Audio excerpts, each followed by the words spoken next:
Surprise! বেশি zoom হয়ে গেছে। ছোট কর। কত আচার! চল চল চল, কি কি আচার আছে দেখি।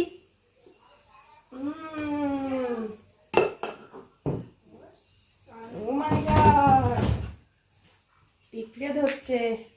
চল কাটিং সাজাতে পারিনি, আমাকে বলেনি, আমি যদি নিয়ে চলে যাই সেই জন্য। এগুলো আমার বোন বানিয়েছে, আমার মা একটু হেল্প করেছে, কিন্তু মেন উদ্যোগটা আমার বোন। প্রথমেই এটা হচ্ছে আম, তেল দিয়ে আমশি যেটা বলে। যাই হোক, দেখি কেমন সেন্ট বেরোচ্ছে।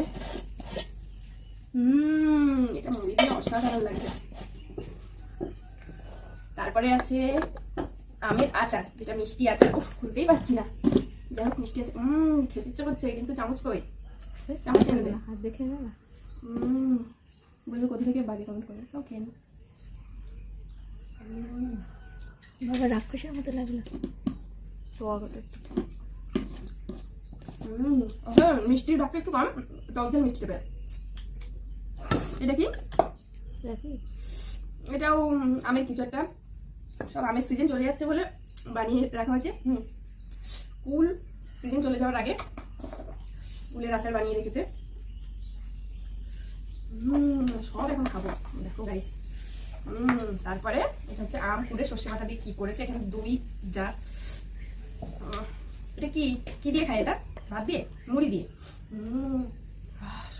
সর্ষের যে একটা গন্ধ, দারুণ লাগছে। আর আমার সব থেকে ফেভারিট হচ্ছে এটা, যেটা ভালো ফটো জোটেনি, বাট ও মাই গড, এটাকে ফোকাস কর।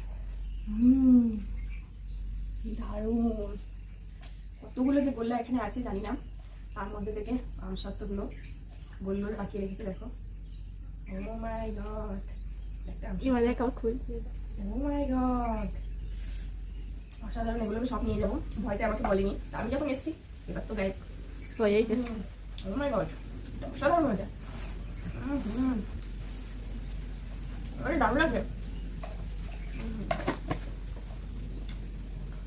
তো তোমাদের কোন আচার খেতে ভালো লাগে বলো।